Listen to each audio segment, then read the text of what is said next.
Novel speech में आपका स्वागत है।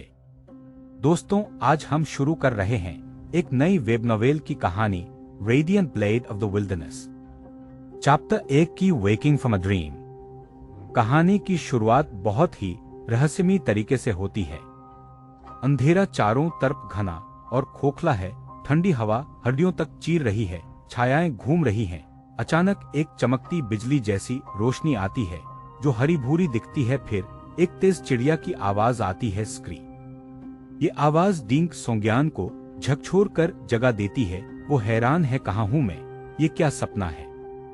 वो सोचता है कि शायद ये सपना है, लेकिन यादें तेजी से वापस आने लगती हैं। वो अपने पुराने जीवन को याद करता है। स्कूल में तेज था, खेल में अच्छा था, लेकिन जिंदगी ने उसे बहुत कुचला। परिवार पर मुसीबत आई, बिजनेस में सफलता मिली, लेकिन एक डिनर पार्टी में झगड़ा हो गया। किसी ने चाकू निकाल लिया, वो बीच में पड़ा तो गोली लग गई। क्या मैं मर गया या ट्रांसमाइग्रेट हो गया? वो अपने शरीर को चेक करता है, कोई दर्द नहीं, कोई घाव नहीं, लेकिन कपड़े पुराने जमाने के हैं, सफेद स्कॉलर रो। तभी उसके सामने एक सुंदर लड़की आती है, उम्र करीब 14-15 साल। उसके बाल दो चोटियों में बंधे हैं, पीला जैकेट और पीला स्कर्ट पहने हैं। वो चिंतित होकर उसके पास बैठी है। लड़की कहती है, सेकंड ब्रदर, तुम जाग गए, मैंने चेक किया, तुम ठीक हो। सोंग्यान हैरान है। वो लड़की को देखता है और पूछता है, तुम कौन हो? लड़की पहले मजाक करती है, अरे मेरे प्यारे छोटे भाई, अपनी बड़ी बहन को भी नहीं पहचान रहे।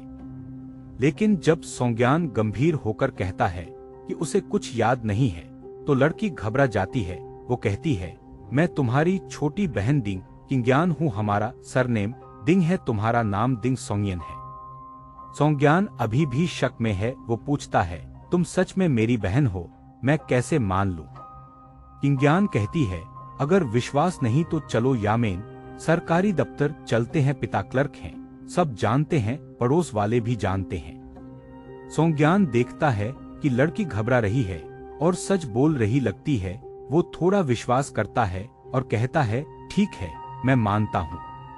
किंग्यान खुश हो जाती है, लेकिन अभी भी चिंतित है। वो कहती है, चलो घर चलते हैं, माँ बाप बहुत परेशान होंगे। चैप्टर 2 की द वुडन काइट। खंडहर मंदिर से बाहर निकलते समय डिंग सोंग्यान बहुत हैरान है। वो सोच रहा है कि उसका नाम डिंग सोंग्यन ही है, तो क्या ये कोई बड़ी संयोग है? क्या मूल डिंग सोंग्यन मेरी दुनिया में चला गया होगा? क्या हम वापस स्विच कर सकते हैं? उसके दिमाग में सारी ट्रांसमाइग्रेशन कहानियां घूम रही हैं। वो समझ चुका है कि ये शरीर पहले से मरा हुआ था। वो एक आत्मा है जो लाश में आ गई है, इसलिए उसे कोई याद नहीं आ रही, कोई चेहरा पहचान नहीं आ रहा। वो छत, दीवारें और टूटे मूर्ति को देखता है और सोचता है कि कहीं कोई छुपा कैमरा तो नहीं। क्या ये सब ट्रूमन शो है? लेकिन कुछ नहीं मिलता। किंग्यान उदास स्वर में कहती है, सेकंड ब्रदर, घर चले। सोंग्यान चुपचाप ठीक है कह देता है। दोनों मंदिर के टूटे गेट से बाहर निकलते हैं। किंग्यान खुले मैदान में खड़ी होकर ऊपर आसमान की तरफ देखती है और दोनों हाथ मुंह पर रखकर चिल्लाती है, मिल गया, मिल गया। सोंग्यान हैरान होकर ऊपर देखता है। आसमान में कुछ सफेद बादल तैर रहे हैं। अचानक एक बड़ी सी छाया आती है और एक विशाल लकड़ी का पक्षी नीचे उतरता है। धूल का गुबार उठ जाता है। सोंग्यान की आंखें फैल जाती हैं। एक लकड़ी का पक्षी, क्या ये ऊपर उड़ रहा था? क्या अंदर ड्रोन लगा है या कोई फ्लाइंग स्वॉर्ड? ये पक्षी पूरी तरह लकड़ी से बना है, बहुत बड़ा हेलीकॉप्टर जितना, पीठ पर खुला कॉकपिट है, रडर, लीवर सब हैं, सिर नुकीला, दो लाल आंखें बनी हैं। जब पंख रुकते हैं तो एक आदमी बाहर निकलता है। किंग्यान पहले से ही नाक पकड़कर और आंखें ढककर तैयार बैठी है।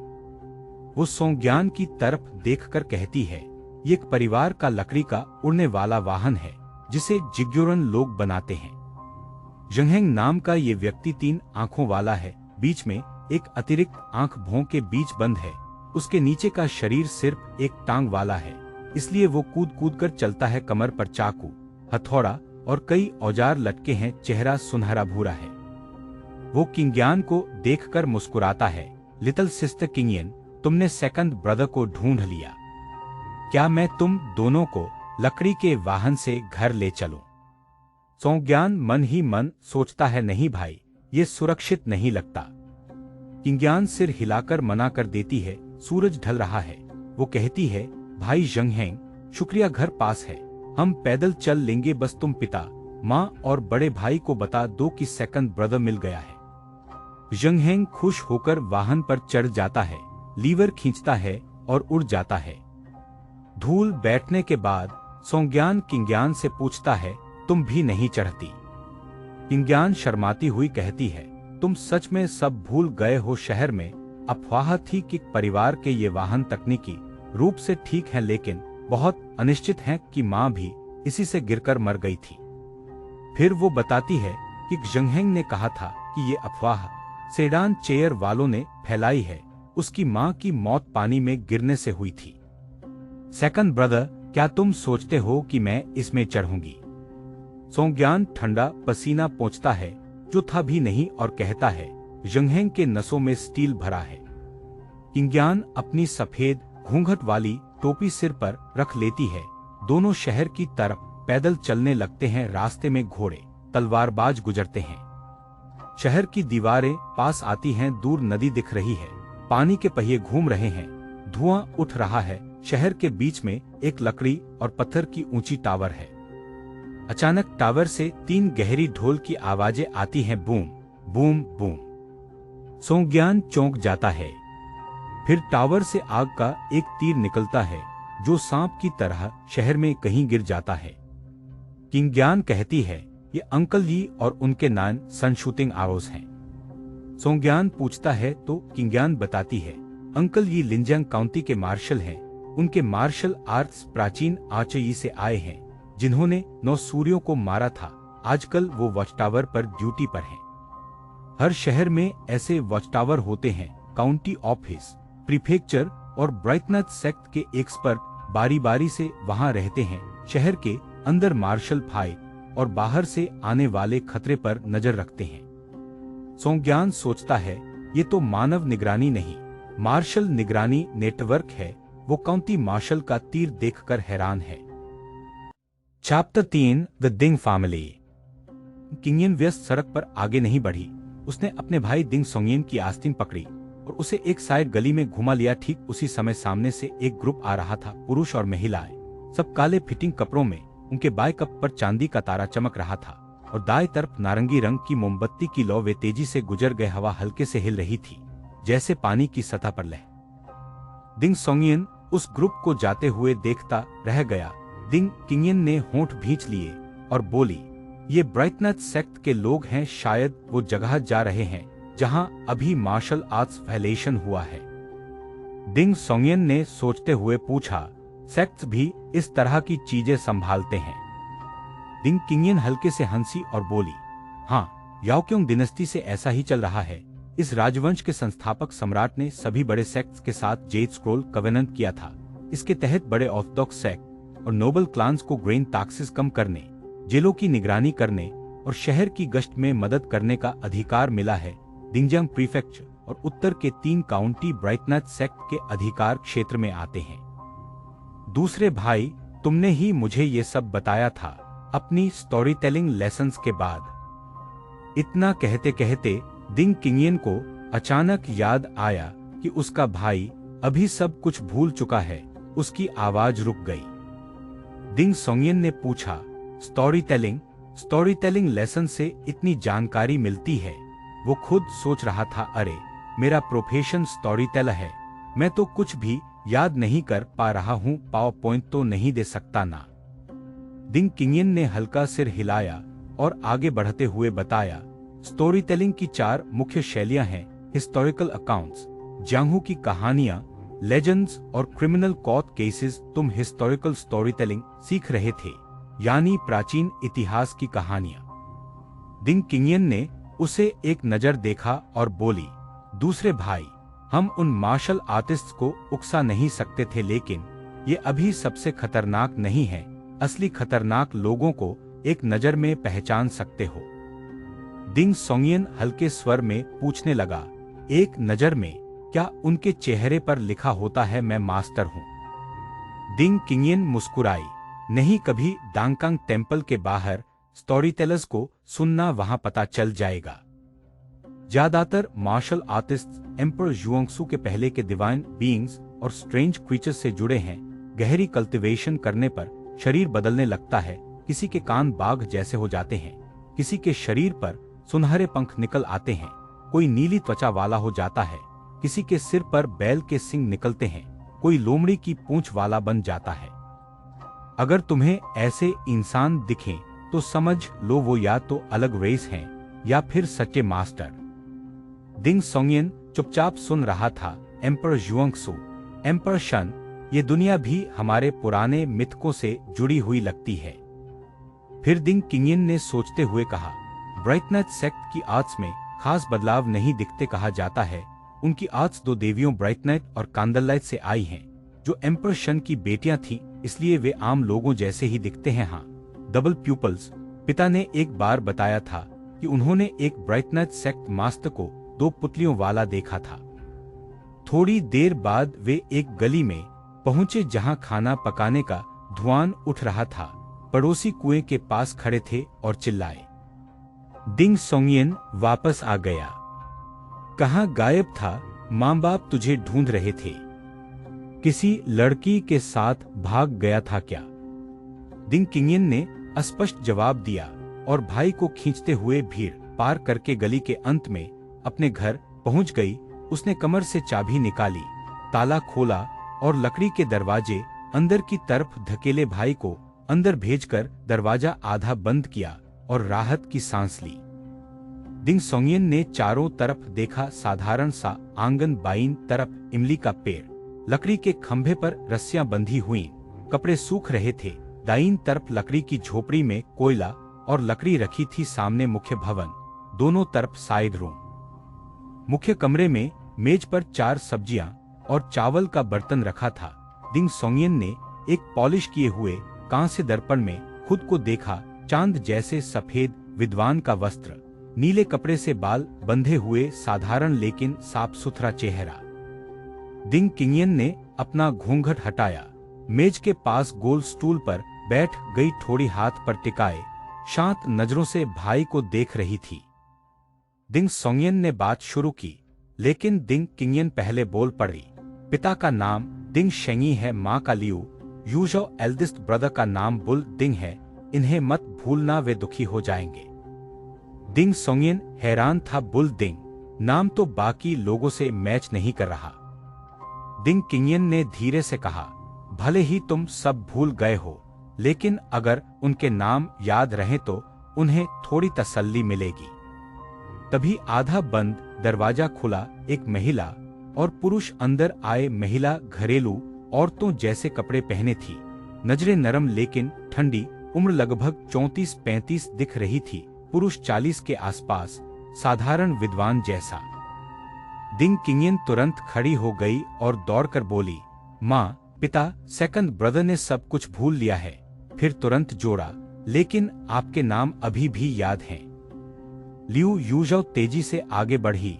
दिंग सोंगयन के दाएं कान के पीछे काले तिल को देखा, फिर उसके सिर पर हाथ फेरा। दर्द तो नहीं हो रहा? दिंग सोंगयन ने ईमानदारी से कहा, नहीं।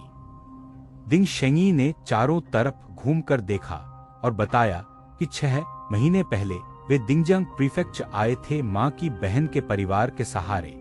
कजन न्यूअनशेंग की मदद से पिता को क्लर्क की नौकरी मिली और स्टोरी टेलिंग गिल्ड में जगह मिली। दिंग किंगयन ने बताया कि उसे रूइंड टेम्पल में मास ग्रेव्स की सड़क पर मिला। दिंग सोंगयन ने सोचते हुए कहा, पिता, माँ, लगता है किसी ने मुझे नुकसान पहुंचाने की कोशिश की है। लियू यूजो का चेहरा गंभीर हो गया। सोंगयन, हम जेन हाउसहोल्ड जाकर तुम्हारी कजन न्यूअनशेंग से मिलेंगे। अगर कोई दुश्मन है तो वो आसानी से नहीं छोड़ेगा। दिंग शेंगी ने एक पुराना सिक्कों का थैला निकाला और माँ को दिया। जेन हाउसहोल्ड के पास फिजिशियन भी है, इलाज में पैसे मत बचाना। दिंग किंगयन भी अपना बचत पैसा लाने को दौड़ी, लेकिन माँ ने रोका। तभी जोर से दरवाजा धक्का लगा। गरजती हुई आवाज आई, माँ, सोंगयन ठीक तो है? एक विशालकाय व्यक्ति अंदर आया, ऊंचाई 9 फीट से ज्यादा, मोटा लोहे का डंडा हाथ में, चेहरा भयंकर लेकिन आंखों में चिंता। दिंग सोंगियन हैरान, ये मेरा एल्डेस्ट ब्रदर बुल दिंग है, परिवार से बिल्कुल अलग दिखता है। लियू यूजो ने ठंडे स्वर में कहा, इतनी देर से आया है, सोंगियन को कुछ हो जाता तो तू मदद भी नहीं कर पाता।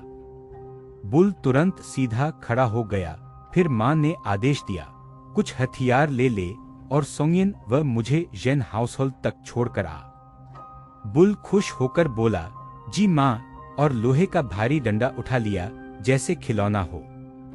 दिंग सोंगियन को थोड़ी राहत महसूस हुई, अब परिवार के साथ जेन हाउसहोल्ड की ओर बढ़ रहे हैं। तो 4 की नाइट सीक्रेट्स कहानी शुरू होती है। लियू यूजाओ, दिंग सोंगियान और बुल डिंग जेन परिवार के घर पहुंचने में आधा घंटा लगता है। रास्ते में सोंगियान चुपचाप सब कुछ देखता है, पत्थर की सड़कें, पानी की नालियां, दुकानदार, मार्शल आर्टिस्ट। वो सोचता है कि ये दुनिया काफी उन्नत है, पानी से चलने वाला पंखा, बर्फ के बर्तन, सब कुछ ठंडा रखता है। जेन घर पहुंचकर लियू यूजाओ सोंगियान को अंदर ले जाती है। वहां उसकी कजिन किन नुआनशेंग मिलती है, जो जेन परिवार की रखेल है लेकिन बहुत पसंद की जाती है। नुआनशेंग सुनकर हैरान हो जाती है कि सोंगियान को सब याद नहीं है। वो तुरंत डॉक्टर शाओ और मास्टर यू को बुलाती है। डॉक्टर शाओ जांच करते हैं, नब्ज देखते हैं, शरीर चेक करते हैं, लेकिन कोई चोट या बीमारी नहीं मिलती। वो कहते हैं ये सोल डिपार्चर सिकनेस हो सकती है, जो दिमाग से जुड़ी है, डर की वजह से हो सकता है, समय के साथ ठीक हो सकता है। फिर मास्टर यू आते हैं, जो जेन परिवार के लिए काम करते हैं। नुआनशेंग बताती है कि शायद कोई सोंगियान को उनके परिवार के खिलाफ इस्तेमाल करना चाहता था। मास्टर यू सलाह देते हैं कि सोंगियान कल सामान्य तरीके से डाकांग टेम्पल जाए, जैसे कुछ हुआ ही न हो, वो छिपकर नजर रखेंगे। नुआनशेंग पैसे देती है मां को। सोंगियान और किंगियान के लिए घर लौटकर सब चुपचाप खाना खाते हैं। रात में सोंगियान और किंगियान की बात होती है। किंगियान बताती है कि सबसे बड़े भाई बुलडिंग असल में मां के अपहरण के समय पैदा हुआ था। कोई शक्तिशाली व्यक्ति ने मां को उठा लिया था, बाद में बचाई गई, लेकिन तब तक बच्चा हो चुका था। सोंगियान समझ जाता है कि दुनिया कितनी खतरनाक है, उसे खुद को बचाने के लिए कुछ मार्शल आर्ट सीखना होगा। दोस्तों, ये चैप्टर मिस्ट्री को बढ़ाता है। कौन सोंगियान को मारना चाहता था? सोल डिपार्चर सिकनेस क्या है? अगले चैप्टर में और पता चलेगा। चैप्टर 5 द टेरर ऑफ चेंगयू लेन। दोस्तों, आज हम बात कर रहे हैं radiant blade of the wilderness के चैप्टर 5 की द टेरर ऑफ चेंगयू लेन। रात का समय है, चांद की हल्की रोशनी खिड़की के कागज से अंदर आ रही है। दिंग सोंगियान बिस्तर पर लेटा हुआ अपनी पुरानी यादों और इस नई दुनिया के बारे में सोच रहा है। वो किंगियान को आवाज लगाता है, लिटिल सिस्टर, पूर्णविराम, लेकिन कोई जवाब नहीं आता। किंगियान गहरी नींद में है। सोंगियान सोचता है कि उसने जेन परिवार के बारे में कुछ नहीं पूछा, शायद उसका हमला जेन परिवार से जुड़ा हो सकता है। वो नींद लाने की कोशिश करता है, लेकिन नींद नहीं आती। पुरानी यादें ताजा हो जाती हैं, घर से दूर रहना, अकेलापन। फिर अचानक किंगियान नींद में बड़बड़ाती है, मैं मार्शल आर्ट सीखना चाहती हूँ। और फिर माँ, सेकंड ब्रदर, मैं किसी को तुम्हें परेशान नहीं कर। सोंगियान सुनकर चौंक जाता है। वो मुस्कुराता है और आखिरकार नींद आ जाती है। अगली सुबह नाइट सोयल की गाड़ी आती है। सोंगियान और पिता डिंग शेंगी अपना काम करते हैं। पिता कहते हैं ये काम करने वाले लोग बाहर से साधारण दिखते हैं, लेकिन अंदर से अमीर है। माँ और पिता दोनों सोंगियान को चांदी के टुकड़े देते हैं, खुद पर खर्च करना, सावधानी से रहना।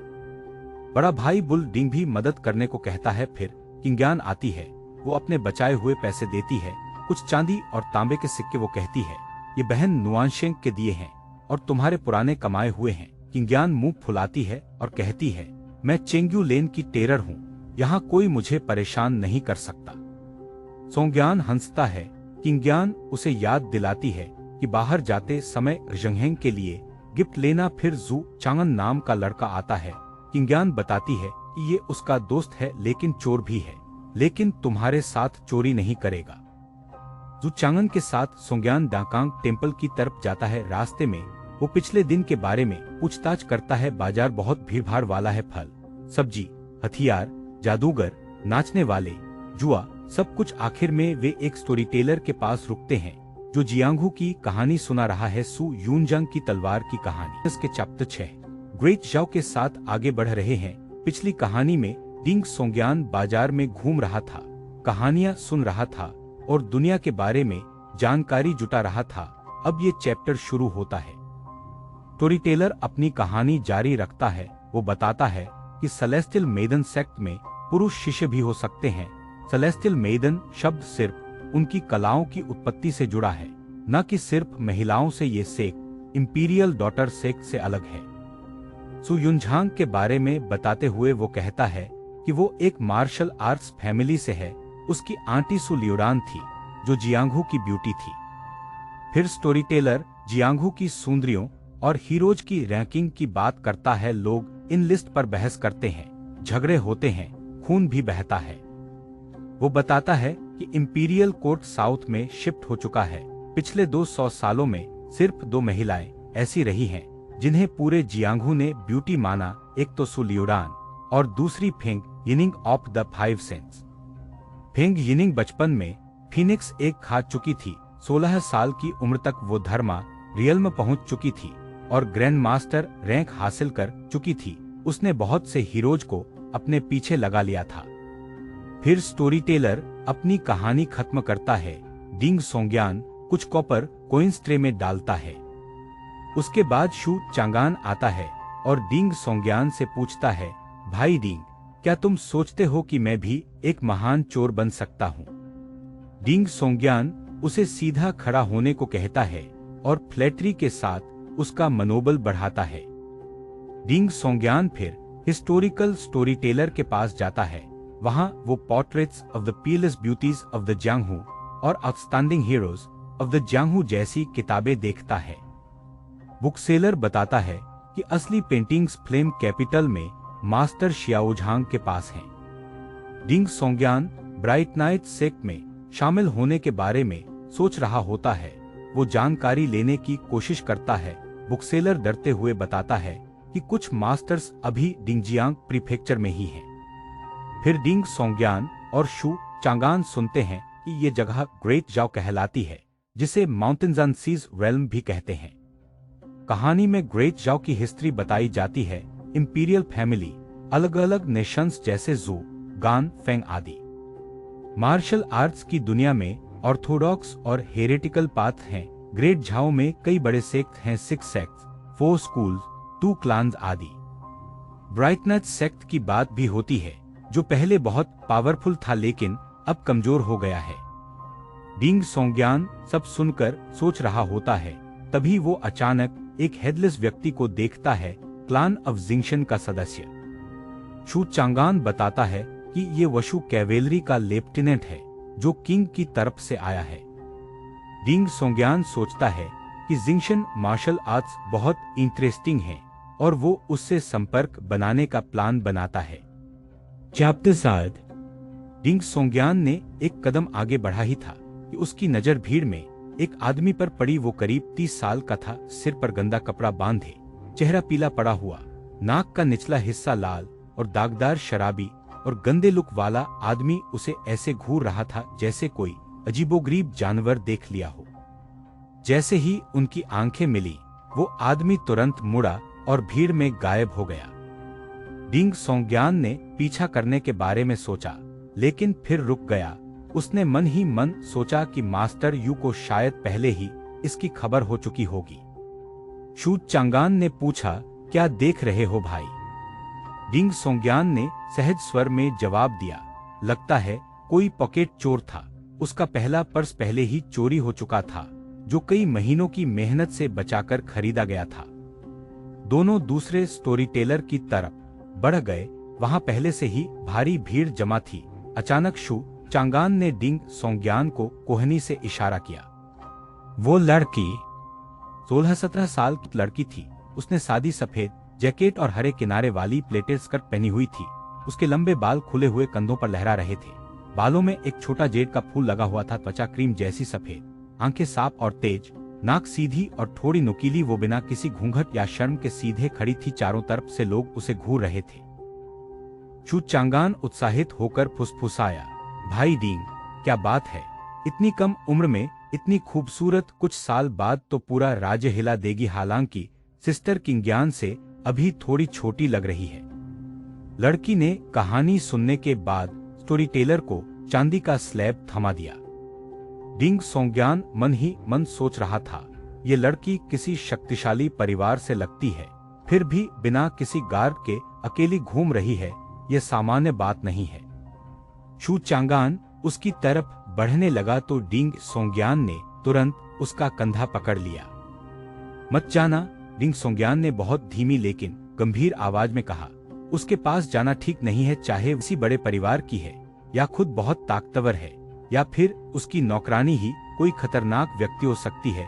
इस समय उसके करीब जाना बहुत जोखिम भरा हो सकता है। शू चांगान चौंक गया, फिर पलके झपकाते हुए बोला, उस लड़की के पास काफी चांदी है और वो उसका ध्यान भी ज्यादा नहीं दे रही, कोई सख्त सुरक्षा भी नहीं दिख रही। मैं सोच रहा था कि थोड़ा सा छोटा सा धंधा कर लूं। डिंग सोंग्यान चुपचाप उसे देखता रहा। शू चांगान थोड़ा शर्माते हुए और बोला, हाँ वो सुंदर है, लेकिन मुझे खाने के लिए पैसे भी तो चाहिए। अगर मैं नहीं गया तो इस धंधे वाला कोई और कर लेगा। फिर उसने कहा, इस हमारे धंधे में कौशल मायने रखता है, लेकिन सबसे महत्वपूर्ण बात कौशल नहीं है, सबसे जरूरी है लोगों को पढ़ना। किसे निशाना बनाया जा सकता है, किसे नहीं, कौन आसान है और कौन नहीं, हर चीज देखनी पड़ती है, उसके बाद ही कदम बढ़ाना चाहिए। मेरे मास्टर ने हमेशा कहा था कि यही मैं कमजोर पड़ जाता हूं। न कौशल न निर्णय लेने की क्षमता, असली समस्या दिमाग है और तुम्हारा दिमाग अभी बढ़ने की गुंजाइश रखता है। डिंग सोंग्यान ने ये बात मन ही मन सोची, फिर शू चांगान के कंधे पर हाथ रखकर बोला, फल बेचने वालों और सुई धागे की टोकरी लिए बूढ़ी औरतों के पीछे जाना बंद करो। जो आदमी महान चोर बनने वाला है वो खुद को इतना गिरा नहीं सकता। भले ही तुम नाम कमा लो, लोग तुम्हें सिर्फ तिरस्कार की नजर से देखेंगे। शू चांगान उसे घूरता रहा, एक पल बाद बोला, तो फिर मैं खाऊंगा कैसे? डिंग सोंग्यान ने आह भरी, तुम सच में खुद को रोक नहीं सकते, है ना? दुनिया में कहीं न कहीं ईमानदार काम भी तो होगा, खासकर ऐसी वाणिज्यिक अर्थव्यवस्था वाले संसार में। फिर उसने गंभीर स्वर में कहा, अमीरों को लूटो और गरीबों को खिलाओ, सिर्फ उन्हीं को निशाना बनाओ जिन्होंने क्रूरता और लालच से अपनी दौलत कमाई है। इतने में अचानक एक आवाज आई, डिंग सोंग्यान, डिंग सोंग्यान। चेहरे पर प्लास्टर लगाए एक आदमी, दवा बेचने वाला, भागता हुआ आया। उसने बताया कि एक युवती डिंग सोंग्यान की कहानी सुनना चाहती है। तभी वो सफेद स्कर्ट वाली लड़की अपनी नौकरानी के साथ डिंग सोंग्यान के पास आ गई। लड़की मुस्कुराते हुए बोली, डिंग सोंग्यान, आज आप कहानी सुनाएंगे, मैं सुनना चाहती हूँ। डिंग सोंग्यान ने हाथ जोड़कर सम्मान से जवाब दिया, मिस, पिछले कुछ दिनों से मैं बीमार था और आराम करना चाहता था, लेकिन अगर आप सुनना चाहती हैं तो मैं एक कहानी सुना सकता हूँ। हालांकि ये कोई पुरानी ऐतिहासिक कहानी नहीं होगी, बल्कि हाल ही में सीखी हुई एक नई कहानी है। अगर पसंद न आए तो टिप देने की कोई जरूरत नहीं। अंदर ही अंदर डिंग सोंग्यान सोच रहा था कि इस दुनिया में अपनी पुरानी दुनिया की कहानियां कहां तक ले जा सकता है। फैंसी स्टोरी, आधुनिक विचार या कुछ और इन्हें इस दुनिया में कैसे फिट किया जाए। Chapter 8 the story teller. सफेद सादी ड्रेस में वो लड़की डिंग सोंग्यान को चिंता और उम्मीद भरी नजरों से देख रही थी। उसने बहुत नरम और प्यारी आवाज में कहा, अगर आप बीमार हैं तो पहले घर जाकर आराम कर लीजिए, मैं कोई जल्दी में नहीं हूँ। डिंग सोंग्यान ने हंसते हुए जवाब दिया, कोई गंभीर बात नहीं है, मैं दांगकांग टेम्पल के बाहर 2 घंटे से ज्यादा घूम चुका हूँ, बस थोड़ा दिमाग धुंधला सा हो रहा है। अगर बीच में बोलते बोलते अटक जाऊं या कहानी का धागा छूट जाए तो आप मुझे माफ कर देना। वो पहले से ही ग्राउंडवर्क तैयार कर रहा था। उसने कभी पब्लिक में कहानी नहीं सुनाई थी, इसलिए उसे पता नहीं था कि ये कैसा चलेगा। कहते कहते उसके मन में हल्की उदासी छा गई। स्कूल के दिनों में वो इन सब चीजों को नीचे देखता था, सोशल मैन्यूवरिंग, उपयोगी कनेक्शंस बनाना। वो सोचता था कि सिर्फ इंटेलिजेंस और चीजों को अच्छे से समझने से हर समस्या हल हो जाएगी, लेकिन रियलिटी ने उसे नीचे गिरा दिया। उसने खुद को टुकड़े टुकड़े करके जोड़ा। अब लोगों को पढ़ना, सही लोगों से दोस्ती करना और उन रिश्तों को जिंदा रखना उसका इंस्टिंक्ट बन चुका था। पिछले 1-2 साल में बिजनेस सफल होने के बाद और महत्वाकांक्षाएं थोड़ी शांत होने के बाद वो शरीर और आत्मा दोनों में थकान महसूस करने लगा था। वो बिजनेस के लिए नहीं बना था। कभी कभी वो सोचता था कि काश वो वापस शांत अकादमिक लाइफ में लौट सके, जहां वो बिना किसी स्कीमिंग के जिस चीज को सच में प्यार करता है उसकी रिसर्च करे, फ्री टाइम में दोस्तों के साथ पिए। लेकिन वो जानता था कि ये सब सेल्फ इंडल्जेंस है। बिना बड़े फॉर्चून के सिर्फ प्यार से रिसर्च करना उसे हमेशा चिंतित रखता। इन सब विचारों के बीच दिंग सोंगियन खाली मैदान पर पहुंच गया जो उसका था। कोई कुर्सी नहीं, कोई स्टूल नहीं, कोई प्रॉप्स नहीं। उसने अपने विचारों को इकट्ठा किया और सोचना शुरू किया कि कौन सी कहानी सुनाए। उसकी नजर सफेद ड्रेस वाली लड़की और हरी स्कर्ट वाली उसकी नौकरानी पर पड़ी और एक आइडिया बन गया। वो हल्के से मुस्कुराया और बोला, प्रिय श्रोताओं, आज मैं जो कहानी आपको सुना रहा हूं वो है the legend of the white snake. बोलते ही वो लड़की उसकी नौकरानी और पास वाले प्लास्टर बेचने वाले को ध्यान से देख रहा था कि क्या उन्हें इस टाइटल की कोई पहचान है, लेकिन फर्क नहीं पड़ता था। वो पहले ही तैयारी कर चुका था। ये कहानी उसने हाल ही में सीखी थी, खुद नहीं लिखी थी। अगर कोई कहे ये किसी और से मिलती है तो वो कह देगा कि ये क्रिएटिव अडॉप्टेशन है। उसने 2 लड़कियों के कपड़ों के रंग से इंस्पिरेशन लिया था, लेकिन प्रैक्टिकल वजह भी थी। बचपन में टीवी सीरियल बार बार आता था और उसने परिवार के साथ कई बार देखा था। एडल्ट होने के बाद भी हर अडॉप्टेशन देखी थी। कहानी का स्ट्रक्चर उसे अच्छे से याद था। इम्प्रोवाइज करके डिटेल्स और डायलॉग बनाना उसके लिए इन्वेस्टर्स के सामने पावर पॉइंट दिखाने जितना ही आसान था। वो चिंता नहीं कर रहा था कि कोई उसे कॉपी करने का आरोप लगाए। सिर्फ मुख्य प्लॉट पॉइंट्स ही ओरिजिनल थे, बाकी सब स्पॉट पर इन्वेंट करना था। छोटे ऑडियंस को उत्सुक चेहरे बनाते देख दिंग सोंगियन ने चुपचाप राहत की सांस ली। कम से कम दिंगजियांग प्रीफेक्चर में the legend of the white snake नहीं थी। जब वो पहले रोमांस और हीरो सागा सुनता था तब सिर्फ स्वर्गीय अप्सराओं के मनुष्यों से प्यार करने की कहानियां होती थीं, याओ और इंसानों के बीच प्यार और दुख की नहीं। वहां खुला मैदान काफी शांत था। कोई गोंग ड्रम वाले या मार्शल आर्ट दिखाने वाले नहीं थे। मार्केट ने जानबूझकर ऐसा किया था ताकि शांत साहित्यिक हिस्सा और जोरदार हिस्सा अलग अलग रहे। दिंग सोंगियन को ज्यादा नर्वसनेस नहीं लग रही थी। ये अजीब तरीके से इन्वेस्टर्स के सामने स्लाइड्स खोलने जैसा लग रहा था। उसने लड़की को, जिसकी आंखें ऊपर की तरफ थीं और थोड़ी नुकीली थी, अपना सबसे अच्छा इन्वेस्टर मान लिया और धीरे से शुरू किया। प्राचीन काल में दक्षिण पश्चिमी भूमि में किंगचेंग माउंटेन के पैर में एक छोटा सफेद सांप रहता था। उसने कहानी को प्राचीन काल में सेट किया ताकि बाद में किंगचेंग माउंटेन, वेस्ट लेक या जिनशन टेम्पल के बारे में कोई अजीब सवाल न आए। उसने जू जायन के पहले अवतार में छोटे सफेद सांप को बचाने की कहानी से शुरू किया। डिटेल्स भरने के लिए उसने अपनी इन्वेंशन जोड़ी ठंडा सांप जू जायन के कपड़ों में छिपा और उसकी बॉडी हीट से गर्म हुआ। फिर सफेद सांप ने अपनी गुफा में 1000 साल तक कल्टीवेट किया, एनलाइटनमेंट पाया और इंसानी रूप लिया। बोधिसत्व के मार्गदर्शन में वो जायरोकिंग के साथ जू जायन के रीइंकार्नेटेड रूप को ढूंढने निकली ताकि काइंडनेस का बदला चुक सके। कहते हुए दिंग सोंगियन सफेद ड्रेस वाली लड़की पर नजर रखे हुए था। वो पूरी तरह ध्यान से सुन रही थी। उसकी सांसें भी धीमी और शांत हो गई थीं, आंखें चमकदार थीं। रिसेप्शन अच्छा था दिंग सोंगियन और ज्यादा कॉन्फिडेंट हो गया। उसने लेडी बाय के जू जायन के साथ काइंडनेस चुकाने से आगे गहरे प्यार की तरफ शिफ्ट करने के लिए कुछ सीन जोड़े। उसने अपनी एक्स गर्लफ्रेंड के साथ की कुछ यादें भी मिला दी। पहले वेस्ट लेक पर बारिश में छतरी के नीचे मुलाकात, फिर लेडी बाय का लिनन में व्रत के लिए मंदिर जाना, लेकिन डर के मारे बीमार बताकर जू जायन को भेजना। जू जायन ने कई दिन तक सूत्र कॉपी किए। बहुत समय बाद दोनों में फीलिंग्स विकसित हुई। वे एक पेड़ के पास प्रार्थना करने गए, जहां दिल के मामलों में पावर मानी जाती थी। ठीक उसी वक्त जब दोनों ने ऊपर देखा, उनकी आंखें मिली।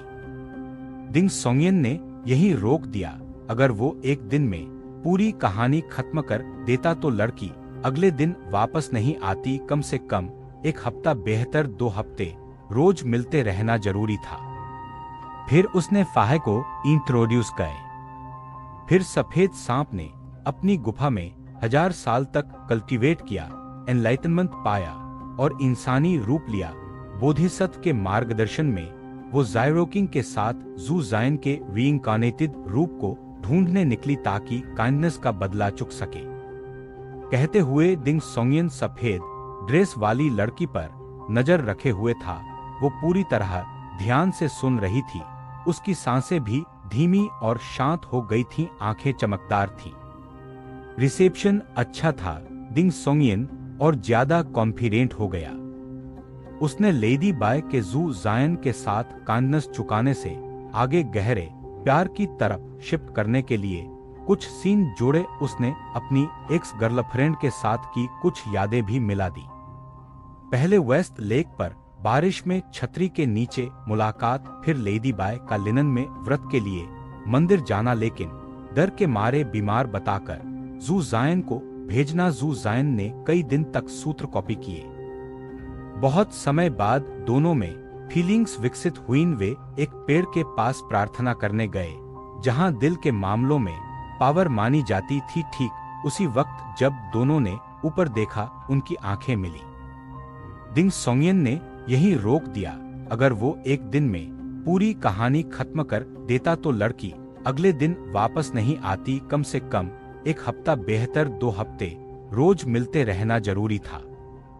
फिर उसने फाहे को इंट्रोड्यूस किया। वो भिक्षु जो इनके बाहर खड़ा था और याओ एनर्जी महसूस कर रहा था। लिसनर्स के चेहरों पर चिंता फैलती देख उसने वहीं खत्म कर दिया। जैसा कहावत है, वेस्ट लेक मार्च में खूबसूरत होता है। वसंत की बारिश शराब जैसी, विलो के पेड़ धुएं जैसे, भाग्य वाले दूर से भी मिल जाते हैं, अभागे आमने सामने भी हाथ नहीं मिला पाते। अगर आगे क्या होता है जानना है तो कल सुनिए। सफेद ड्रेस वाली लड़की मुंह खोलकर रह गई अनिच्छा के साथ। दिंग सोंगियन ने हाथ जोड़कर कहा, आज कोई प्रॉप्स नहीं लाया, इसलिए टिप्स की जरूरत नहीं। अगर मजा आया तो कल वापस आना। वो लड़की का सिल्वर नहीं लेना चाहता था, वो सिर्फ अच्छा इंप्रेशन छोड़ना चाहता था। भीड़ बिखरने के बाद लड़की अपनी नौकरानी के साथ आगे आई। लड़की ने पूछा, दिंग सोंगियन, क्या वो फहाई नाम का भिक्षु लेडी बाय और जायरोकिंग को ढूंढ लेगा? दिंग सोंगियन मुस्कुराया और बोला, कल आकर पता करो। लड़की ने गाल फुलाए और कहा, ठीक है। फिर चिंता से पूछा, आप अभी भी बीमार तो नहीं हैं? मैं कई अच्छे डॉक्टर्स जानती हूँ। दिंग सोंगियन ने कहा, अब मैं ठीक हूँ। सच कहूँ तो कुछ समय पहले किसी ने मेरी जान लेने की कोशिश की थी। मुझे अभी भी नहीं पता कौन था और वो चिंता मेरे दिमाग पर भारी पड़ रही है, इसलिए आज तक कहानी सुनाने नहीं आया। लड़की की आंखें चमक उठी। उसने अपनी नौकरानी से नजर मिलाई। लड़की ने कहा, मैं थोड़ा फाइटिंग के बारे में जानती हूँ। अगर कोई मदद चाहिए तो त्यांसियांग हॉल में जायरोजिंग से पूछना। दिंग सोंगियन खुश हो गया और बोला, धन्यवाद हीरोइन। लड़की ने कैंडीड हॉथॉर्न स्क्यूअर खरीदे और एक दिंग सोंगियन को देते हुए कहा, आपने सिल्वर नहीं लिया, लेकिन मैं खाली नहीं सुन सकती। ये आधा तुम्हारा है, बहुत मीठा है। दिंग सोंगियन ने मुस्कुराते हुए काटा। दोपहर हो चुकी थी, भूख लग रही थी। वो सस्ते खाने की तरफ गया। अचानक पीछे से कदमों की आवाज आई। मुड़कर देखा तो वही ब्लोची नोज्ड आदमी सिर पर कपड़ा बांधे, गुस्सा और डर के साथ खड़ा था। उस आदमी ने कहा, दिंग सोंगियन, तुम वापस क्यों आए? Chapter 9 bluff upon bluff. Ding Songyan ने जब ब्लॉचिनोज्ड मैन की चैलेंज सुनी तो उसे कुछ अजीब लगा। उसने सोचा, तुम गुस्सा क्यों हो? गुस्सा नहीं होना चाहिए था। डिंग सोंगयान के हिसाब से ये आदमी किसी को मारकर उसका भूत देखकर शौक, डर या बेचैनी महसूस कर सकता था, लेकिन गुस्सा ये फिट नहीं बैठ रहा था। उसने मन में कहा, क्या मेरा अनुमान गलत था? वो चुपचाप खड़ा रहा और उस आदमी को देखता रहा। जब जवाब नहीं दे पाते तो चुप रहना ही बेहतर है। ब्लॉचिनोज्ड मैन और ज्यादा बेचैन हो गया। उसने कहा, हॉलमास्टर चेन ने तुम्हें काफी चांदी दी थी, फिर वापस क्यों आए हो? तुम चुपचाप इंतजार कर सकते थे जब सब शांत हो जाए, फिर अपनी फैमिली को भेज सकते थे। डिंग सोंगयान ने सोचा, हॉलमास्टर चेन, ये वो शख्स लगता है जिसने ओरिजिनल डिंग सोंगयान को गायब होने के लिए पैसे दिए थे। उसने ठंडी हंसी दी और बोला, अगर मैं वापस नहीं आता तो मैं पहले ही मर चुका होता और मुझे दफनाने वाला भी कोई नहीं होता।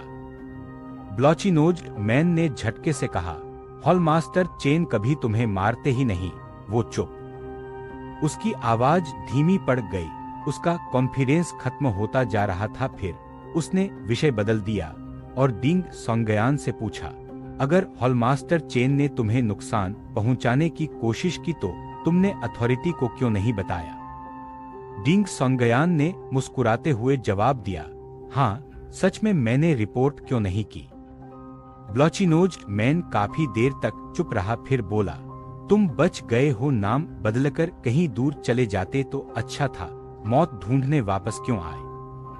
डिंग सोंगयान ने मन में सोचा, तो तुम भी सोचते हो कि रिपोर्ट करना मुश्किल है? मतलब जो कुछ हुआ वो सरकारी या ऑर्थोडॉक्स सेक्ट्स के सामने नहीं लाया जा सकता और हॉलमास्टर चेन सच में चुप रखने के लिए मार भी सकता है।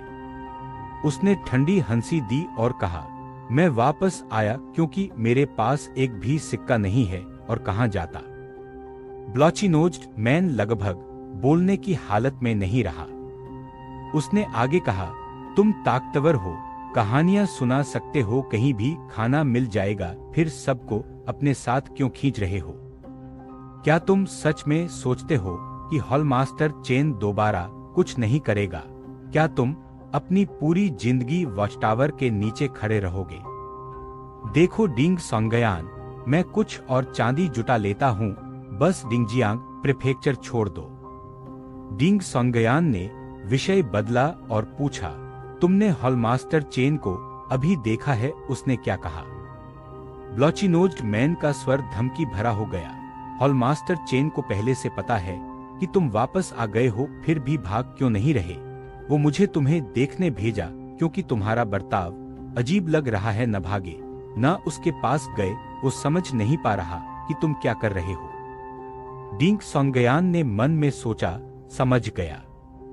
अब उसने अपना हाथ दिखाने का फैसला किया। उसने कहा, हाँ, मेरा बर्ताव अजीब है। किसी ने मेरे सिर पर मारा, मुझे कुछ याद नहीं। उसने अपने सिर को छुआ। ब्लॉचिनोज्ड मैन चौंक गया, कुछ याद नहीं तो तुम? डिंग सोंगयान ने शांत मुस्कान दी और बोला, मुझे पता था कि किसी ने मुझे मारने की कोशिश की, लेकिन याद नहीं कि कौन। इसलिए मैं डांगकांग टेम्पल गया देखने के लिए कि कौन नर्वस हो रहा है। तुम ब्लॉचिनोज्ड मैन ने उंगली उठाई। गुस्से और शौक में कुछ बोल नहीं पाया। वो खेल गया था। वो डरपोक डिंग सोंगयान उससे सच्चाई निकलवा चुका था। ये सब उसकी पिछली उलझन को भी साफ कर रहा था। अगर डिंग सोंगयान के पास ताकतवर बैकअप होता तो वो सीधा हॉलमास्टर चेन के पास जाता। अगर बिल्कुल नहीं होता तो भाग जाता, लेकिन वो टेम्पल के बाहर घूम रहा था, न कुछ कर रहा था। ये कंट्राडिक्शन पागल कर देने वाला था। मेमोरी लॉस खतरे को पहचानने की कोशिश, ये एकमात्र एक्सप्लेनेशन था जो फिट बैठता था। डिंग सोंगयान ने उसे मनाने की कोशिश की, मुझे बताओ कि असल में क्या हुआ। अगर सच में खतरा है तो मैं तुरंत गायब हो जाऊंगा, लेकिन अगर तुम नहीं बताओगे तो मैं अथॉरिटी के पास जाऊंगा अगर जरूरी पड़ा तो खुद को आग लगा दूंगा, लेकिन तुम और हॉलमास्टर चेन को अपने साथ नीचे खींचकर ले जाऊंगा। ब्लॉची नोज्ड मैन ने लंबे समय तक डिंग सोंगयान के चेहरे को देखा और अनिच्छा से बोला, ठीक है, मैं तुम्हें समझाता हूं कि यहाँ क्यों नहीं रह सकते। झूठ मत बोलना, मेरे पास वेरीफाई करने के तरीके हैं। डिंग सोंगयान ने एक और ब्लफ मारा। ब्लॉची नोज्ड मैन ने गुस्सा दबाया और बोला, झूठ बोलने का फायदा क्या? तुम अनजाने नहीं हो, तुम सब जानते हो, और जब याद आएगा तो तुम किसी को बताओगे भी नहीं, क्योंकि वो तुम्हें मार डालेगा। कुछ दिन पहले तुम मेरे पास आए और बोले कि तुम्हारे पास secret classic of mountains and seas की एक कॉपी है बेचने के लिए। हॉलमास्टर चेन बहुत इंटरेस्टेड थे। उन्होंने तुम्हें बड़ी रकम दी और कहा कि डिंगजियांग प्रीफेक्चर छोड़ दो और किसी से इस बारे में कभी मत बोलना। Secret classic of mountains and seas, Ding Songyan ने बीच में टोका। ब्लॉची नोज्ड मैन ने उसे देखा, तुम्हें वो भी याद नहीं? डिंग सोंगयान ने हैरानी से सिर हिलाया। ब्लॉची नोज्ड मैन ने सांस ली, चारों तरफ देखा, आवाज नीची की और बोला, इस दुनिया की हर मार्शल आर्ट दो जगहों से आती है, या तो सेलेस्टियल थियार्क्स या कुछ छोटे देवताओं की विरासत से, या फिर classic of mountains and seas में बताए गए दिव्य जानवरों और अजीब प्राणियों से। सीक्रेट क्लासिक के अनुसार कई दिव्य जानवरों को खाने से उनकी शक्तियां मिल जाती हैं, तुम देवता या अमर बन सकते हो। हालांकि एम्परर झुआनजू ने स्वर्ग और पृथ्वी का कनेक्शन तोड़ दिया, इसलिए ये जानवर कमजोर और कम हो गए, लेकिन अगर मिल जाए तो एक कदम में ग्रैंड मास्टर बन सकते हो। फेंग यिनिंग ने फीनिक्स अंडा खाया और उसी दिन ग्रैंड मास्टर बन गई। लेकिन मुख्य बात यह है कि एम्परर झुआनजू के बाद दिव्य जानवर गायब हो गए। पुराने लोग अपनी बॉडी चेंज और मिली शक्तियों से कल्टीवेशन मेथड्स और मार्शल टेक्निक्स बनाए। यही आज के सेक्स की बुनियाद है। Secret classic emperor annotated classic का कॉपी है। इसमें हर दिव्य जानवर की खासियत और सेलेस्टियल थियार्क्स के सीक्रेट्स हैं। इसे रखना मतलब हर बड़े सेक्ट के गहरे राज जानना। अगर सबके पास होता तो सबको पता होता, लेकिन किसी महत्वाकांक्षी के हाथ में ये बहुत खतरनाक है। इसे रखने वाला अगर बड़ा सेक्ट का नहीं है तो मारा जाएगा। इसलिए डिंग सोंगयान भाग क्यों नहीं रहे? डिंग सोंगयान ने पूछा, मुझे सीक्रेट क्लासिक कहां से मिली? ब्लॉची नोज्ड मैन ने गुस्से से कहा, मुझे कैसे पता? तुम मुंह बंद रखते थे। हॉलमास्टर चेन को मजबूरन तुम्हें भेजना पड़ा। डिंग सोंगयान ने पूछा, क्या वो असली थी? हॉलमास्टर चेन ने कहा था कि असली और पूरी है। डिंग सोंगयान ने मन में सोचा कि हॉलमास्टर चेन शायद फर्जी चीज को पहचानने का तरीका जानते हैं और वो किसी बड़े सेक्ट के डिसाइपल नहीं लगते। उसने पूछा, हॉलमास्टर चेन कौन है? ब्लॉची नोज्ड मैन ने बताया, उनका नाम चेन युलियांग है, स्मॉल बोट गैंग के हॉलमास्टर। उनकी रैंक प्रोफाउंड डिसर्न है। आम भाषा में 5वीं रैंक। हमारा गैंग निंगझोउ प्रोविंस में काफी जाना माना है। हम 4 वाटर्स ब्रदरहुड से कुछ रिवर रूट्स के लिए लड़ रहे हैं। डिंग सोंगयान ने सोचा, 4 वाटर्स ब्रदरहुड, पैट्रियार्क झेन तो उनके ग्रैंड एल्डर हैं, ये झेन फैमिली से जुड़ता है। उसने कहा, समझ गया, मुझे यहाँ नहीं रहना चाहिए। हॉलमास्टर चेन के पास जाओ और थोड़ी और चांदी मांगो, मैं मौका देखकर खुद चला जाऊंगा। तब तक मैं ओपन में रहूंगा, वो वॉच टावर के नीचे कुछ नहीं कर सकते। ब्लॉची नोज्ड मैन राहत की सांस लेकर बोला, अच्छा, हम कुछ न कुछ नेगोशिएट कर लेंगे। वो कुछ और चेतावनी देकर चला गया। डिंग सोंगयान ने उसकी पीठ को देखा और मन में सोचा, मास्टर यू को इस आदमी का पीछा करके चेन युलियांग तक पहुंचना चाहिए, लेकिन चेन युलियांग ने क्या सावधानी बरती होगी। उसने सोचा कि अगर वो चेन होता तो या तो दूर से देखता या अपने आदमी के पीछे पीछे आता। फिर उसने अचानक कहा, रुको। ब्लॉची नोज्ड मैन मुड़ा। हाँ, डिंग सोंगयान ने हल्की मुस्कान के साथ पूछा, बताओ, तुम्हें लगता है हॉलमास्टर चेन अभी कहाँ होगा? दोस्तों, चैप्टर 10 नेवर जज बाय अपीयरेंसेस। गर्मी की धूप बादलों के बीच चमक रही थी। डिंग सोंगयान उस चीनी अक्षर गली में खड़ा था, जहां दो आदमी मुश्किल से पास पास खड़े हो सकते थे। वो हवा का झोंका महसूस करते हुए दिख रहा था, लेकिन असल में वो सोच रहा था। उसने मन में सोचा कि सीधे हॉलमास्टर चेन को बुला ले, लेकिन फिर उसने विचार त्याग दिया। अगर चेन युलियांग पास में ही छिपा है तो ये उसे बाहर निकालने जैसा होगा और स्थिति और खतरनाक हो जाएगी।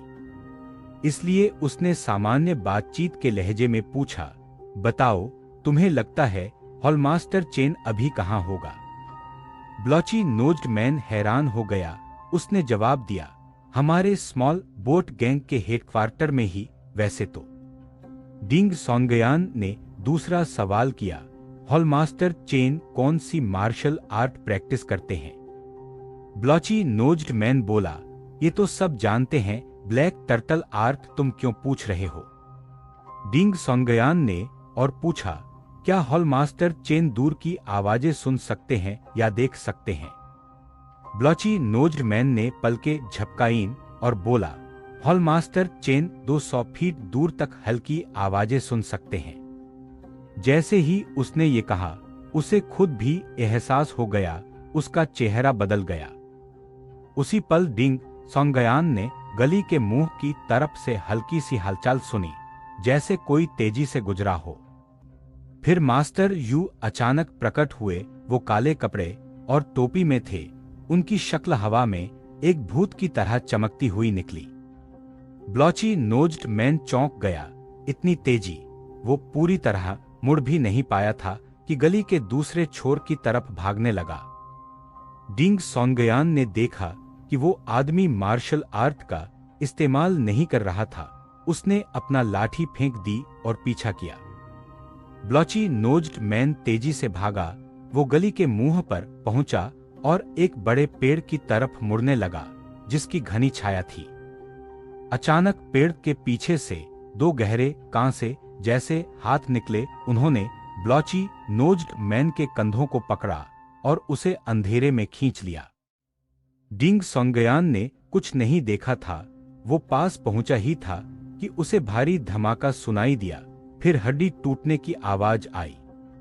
वो रुक गया और तेजी से मुड़ा। पेड़ के पीछे से परिचित आवाज आई, सोंगयान, सोंगयान, मैं हूं। डिंग सोंगयान ने देखा, उसका बड़ा भाई बुल था। उसकी आंखें लाल थीं, दाढ़ी और चेहरा खून से सना हुआ था। बुल ने शर्माते हुए कहा, सोंगयान, मैंने आज सुबह तुमसे झूठ बोला था। माँ ने कहा था कि मास्टर यू अकेले काफी नहीं हो सकते, इसलिए मैं डॉक्स पर नहीं गया, बल्कि चुपके से तुम्हारा पीछा कर रहा था। डिंग सोंगयान ने इशारा किया और पूछा, मर गया? बुल ने गंभीरता से सिर हिलाया। एक ही मुक्का और वो मर गया। डिंग सोंगयान का दिमाग खाली हो गया। मेरा अपना भाई किसी को मार दिया। बुल ने शांत स्वर में कहा, यह पहली बार नहीं है डिंगजियांग, प्रीफेक्चर के रास्ते में भी मैंने कुछ लोगों को मारा था। डिंग सोंगयान ने पूछा, बुल, तुमने कौन सी मार्शल आर्ट सीखी है? बुल ने लाश की तरफ देखा और गहरी आवाज में बोला, मुझे जन्म से ही दिव्य शक्ति मिली हुई है। फिर उसने अपने चेहरे और दाढ़ी से खून के कतरे पोंछे, उंगलियों को मुंह में डाला और चाटने लगा। डिंग सोंगयान स्तब्ध रह गया। बुल ने मुस्कुराते हुए कहा, सोंगयान, मुझे लोगों को मारना बहुत पसंद है। डिंग सोंगयान के शरीर के सारे बाल खड़े हो गए। ठंड लग गई। बुल ने होंठ चाटे और पछताते हुए बोला, लेकिन माँ इसे मंजूर नहीं करेंगी। फिर उसने पूछा, सोंगयान, माँ मुझे डांटेंगी या सजा देंगी नहीं ना, क्योंकि मैं आज तुम्हारी रक्षा कर रहा था। डिंग सोंगयान ने मुंह के कोने से मुस्कुराते हुए अनिश्चित जवाब दिया, शायद नहीं। बाहर डांगकांग टेंपल के पास मास्टर यू भीड़ में से तेजी से निकल रहे थे। उनकी गति इतनी तेज थी कि हवा उन्हें आगे ले जा रही थी। वो चेन युलियांग का पीछा कर रहे थे। चेन युलियांग एक मार्शल हॉल में घुस गया। वो पीछे की एक खाली इमारत तक पहुंचा और रुक गया। वो मुड़ा और बोला, तो secret classic of mountains and seas हमारे स्मॉल बोट गैंग के लिए जाल था। मास्टर यू, है ना? तुम 10 साल से पैट्रियार्क झेन की सेवा कर रहे हो, लेकिन कभी पूरी ताकत से नहीं लड़े तुम। ऑर्किड रैंकिंग में भी नहीं हो। मैं तुम्हें लंबे समय से टेस्ट करना चाहता था। क्या तुम भी प्रोफाउंड डिसर्न हो या उससे ऊपर? मास्टर यू का चेहरा ठंडा और भावहीन था। उन्होंने कुछ नहीं कहा। एक कदम आगे बढ़ते ही हवा फट पड़ी। पलक झपकते ही वो चेन युलियांग के 10 फीट के अंदर थे और उनकी हथेली हवा चीर रही थी। चेन युलियांग ने मुश्किल से हाथ उठाए। मास्टर यू का पैर घूमा और दिशा बदलते हुए उनकी पीठ पर हमला किया। धमाका हुआ। चेन युलियांग ने कंधे पर झटका लिया। उसकी त्वचा कठोर हो गई, जैसे कछुए की खोल। मास्टर यू तेजी से हमले कर रहे थे। उनके हाथ और मुक्के हर तरफ से आ रहे थे। चेन युलियांग रक्षा कर रहा था, लेकिन गति में वो मास्टर यू के बराबर नहीं था।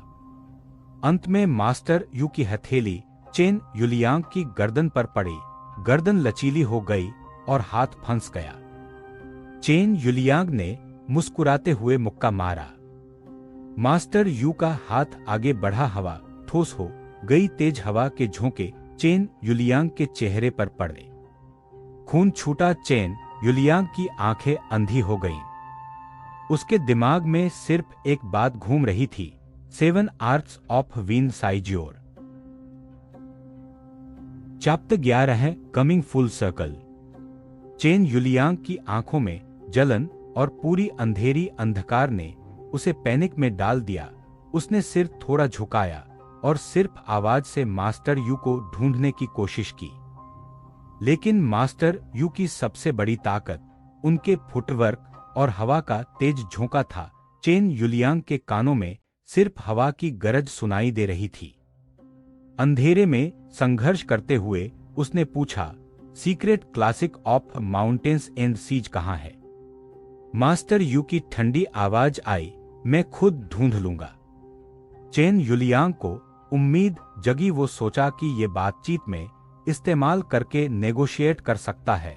उसने हाथ पीछे खींचे, लेकिन उसी पल हवा की एक तलवार उसके हाथों के बीच से गुजरी और उसके चेहरे पर लगी 2 उंगलियां उसकी आंखों के सॉकेट में घुस गईं। चेन युलियांग गला घोंटते हुए पीछे हटा और जोर से गिर पड़ा। मास्टर यू ने बिना भाव के कहा, मैं खुद ढूंढ लूंगा। चेन युलियांग की लाश जमीन पर पड़ी रही। मास्टर यू ने तुरंत बॉडी को नहीं छुआ। वो मुड़े और दरवाजे की तरफ चल दिए। मार्शल हॉल के अंदर चेन युलियांग से जुड़े डिसाइपल्स पहले ही भाग चुके थे। एक टीम ऑफ पेट्रोल एनफोर्सर्स काली वर्दी में पहुंच गई। उनकी लीडर एक 20 साल की जवान लड़की थी। उसका चेहरा साफ और सुंदर था, आंखें चमकदार, काले बाल हरे रिबन से बंधे हुए थे। वो हल्की हवा में विलो की तरह हिल रही थी। मास्टर यू ने उसे देखते ही गंभीर होकर कम आवाज में कहा, फोर वाटर्स ब्रदरहुड और स्मॉल बोट गैंग के बीच पिछले महीने झगड़ा हुआ था, जो मजिस्ट्रेट ऑफिस में दर्ज है। लड़की ने लॉन्गस्वॉर्ड को देखा और परिपक्व अंदाज में पूछा, क्या कोई अनइन्वॉल्व्ड पार्टी घायल हुई? क्या पब्लिक जगह पर मार्शल वायलेंस हुआ? मास्टर यू ने सिर हिलाया, नहीं, ये सिर्फ झेन हाउस होल्ड और स्मॉल बोट गैंग के लोगों के बीच था। लड़की ने थोड़ी निराशा के साथ कहा, अगर जांच जरूरी है तो हम पूरी जांच करेंगे। मास्टर यू ने हाथ जोड़कर कहा, धन्यवाद हीरोइन झेंग। लड़की चली गई। चेन युलियांग की लाश पर मक्खियां और कीड़े इकट्ठा होने लगे थे।